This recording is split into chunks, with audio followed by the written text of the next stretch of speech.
حملہ کرو, دھاوا بول دو, گھر پر سب گھس گئے. اندر آئے تو جوش میں ہوتے, جیسے آتنکی جوش میں ہوتے ہیں, انہیں پتہ ہی نہیں رہتا کس کو مار رہے ہیں کس کو جلا رہے ہیں.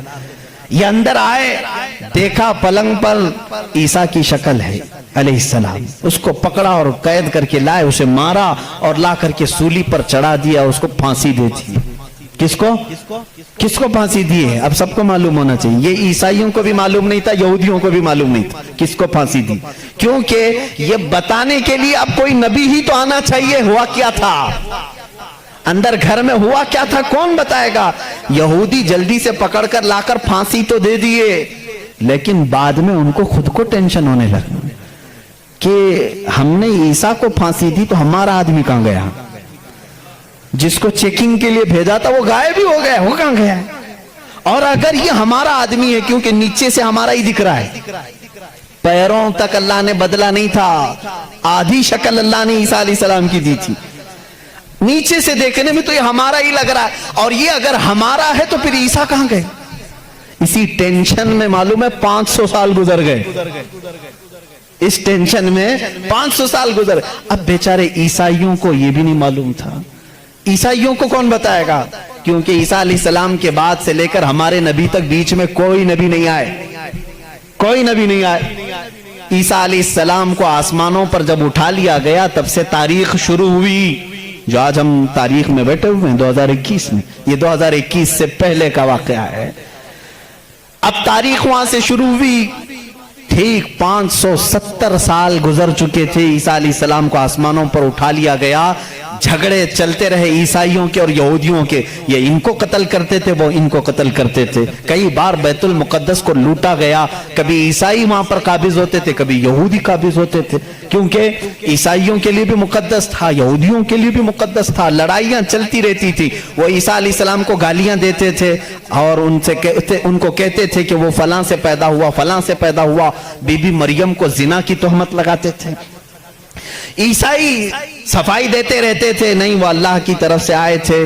بعد میں پھر ان کا بھی بگڑ گیا عقیدہ, نہیں اگر یہ بار بار کہہ رہے ہیں کہ عیسیٰ کے باپ نہیں تھے, کیسے ہو گئے کیسے ہو گئے, تو عیسائی بولنا شروع کر دیا ان کا باپ تو اللہ ہی تھا, خدا ہی تھا. تو یہ ان سے بچنے کے لیے اسی ٹینشن میں 550 سال چلے گئے. پھر میرے آقا صلی اللہ تعالیٰ علیہ وسلم تشریف لائے.